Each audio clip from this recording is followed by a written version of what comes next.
Hello everybody, you're welcome back again to the Reggae Appreciation Society.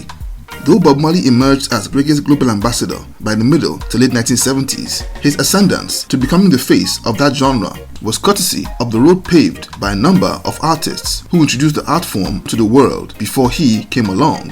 And some of these global trailblazers include Millie Small, Jimmy Cliff, Desmond Dekker, and last but definitely not least, the amazing John Holt. Even before I was old enough to know what reggae was, John Holt's mesmerizing voice formed part of the landscape of my formative childhood memories. The Kingston native came up via the brutal talent contest circuit in the early years of Jamaica's music industry and would eventually become one of the most beloved vocalists to emerge from the island. He belongs to the esteemed club of Jamaican musicians that stayed relevant from the Rocksteady, Lovers Rock, Roots Reggae, and even Dancehall eras, achieving fame as a member of the group and also a solo recording artist.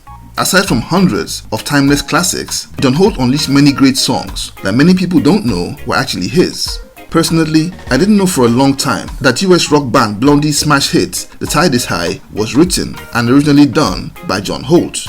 His influence on popular music is immense. It was indeed John Holt who was the brainchild behind the idea that MCs or toasters could have their performances recorded and unleashed as full albums, an innovation that will soon become known as Dancehall.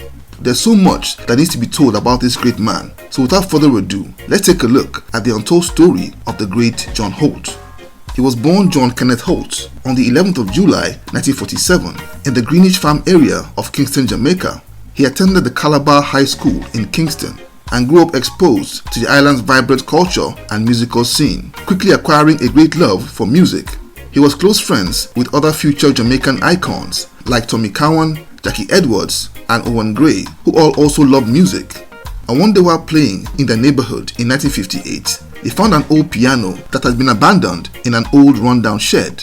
And the lads would meet there every day after school to practice playing and singing along to their favorite American R&B songs. He discovered that he had a great voice and nursed a great desire to perform publicly one day, but he was a very shy kid and kept his talents to himself. However, by 1960, after 2 whole years of honing his skills, he was confident enough to let the world see what he could do.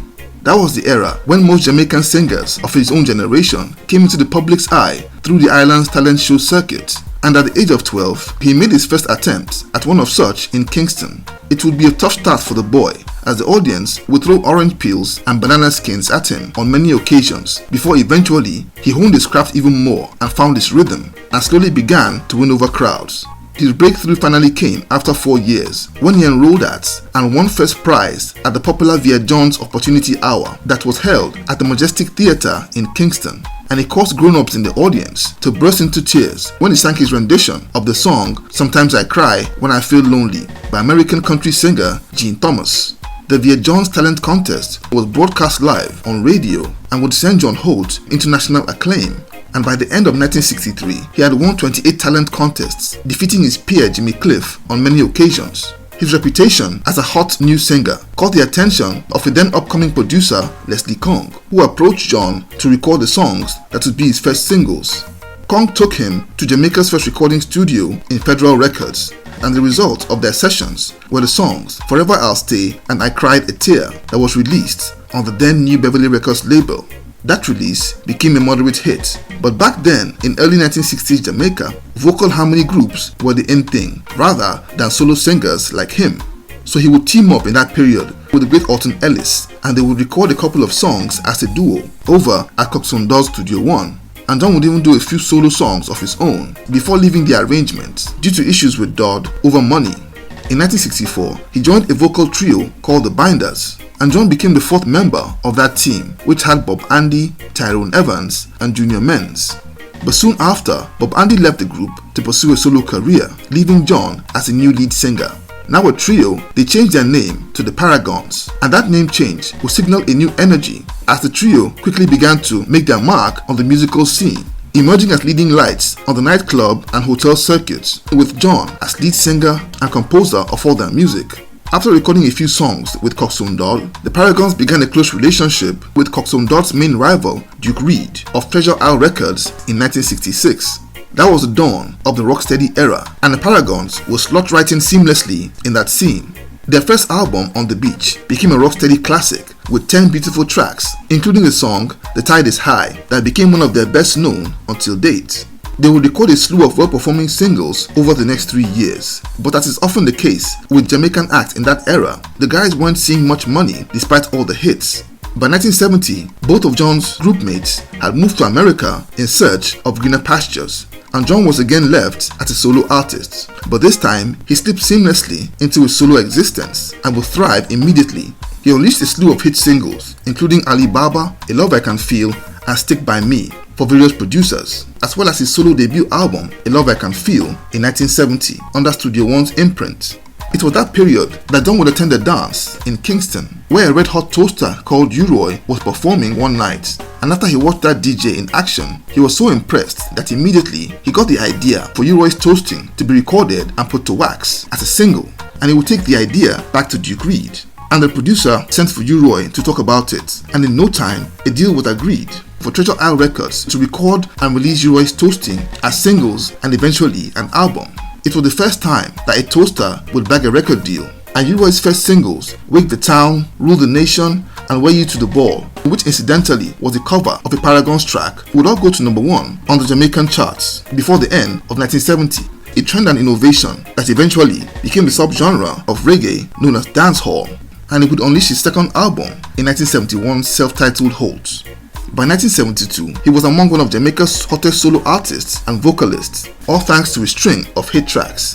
He was a superstar in Jamaica and would soon catch the attention of UK-based Trojan Records. That label signed him up and paired him with pop producer Tony Ashfield, and together they put together the 12 songs that would make up Holt's international breakthrough album in the phenomenal 1000 Volts of Holt. That album is regarded by many as an all-time classic and was one of the first true lovers rock compilations. It would launch John Holt into the stratosphere as a household name in England and beyond. It would reach number 5 on the UK albums charts and stayed up there in the top 40 for 14 whole weeks.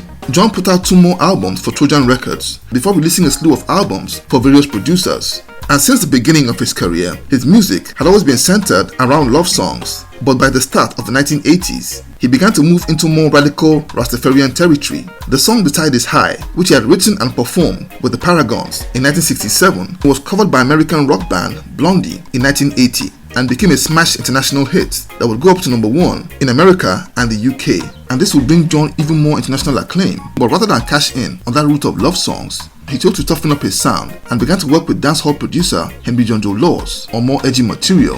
And in 1983, John Holt would shock his fans with his smash hit single and album Police in Helicopter, a song that criticized the authorities for their crackdown on herb farmers on the island. A militant and defiant track that became a massive hit that year and was eventually banned on the radio. Personally, I consider the Police in Helicopter album as his best. In addition to the title track, it had other certified bangers like Fat She Fat and Last Train. John Holt over the next 2 decades remained amazingly productive, releasing 20 albums and countless singles over that period, not to mention numerous concerts and tours per year. But sadly, he was diagnosed with cancer around 2010, but continued doing what he loved to do best, performing in front of screaming fans all over the world. However, in August 2014, John Holt collapsed on stage while performing at the One Love Festival in Milton Keynes in London and would sadly pass away in a London hospital on October the 19th on that same year at the age of 67. His death was a huge blow to the world of reggae, as he was truly a giant of Jamaican music and one of reggae's greatest artists to ever do it. He is definitely among the finest vocalists and songwriters to emerge from Jamaica. An icon whose story is inextricably linked to the island's music industry and the story of reggae itself. So there you have it. Thank you for watching the video today.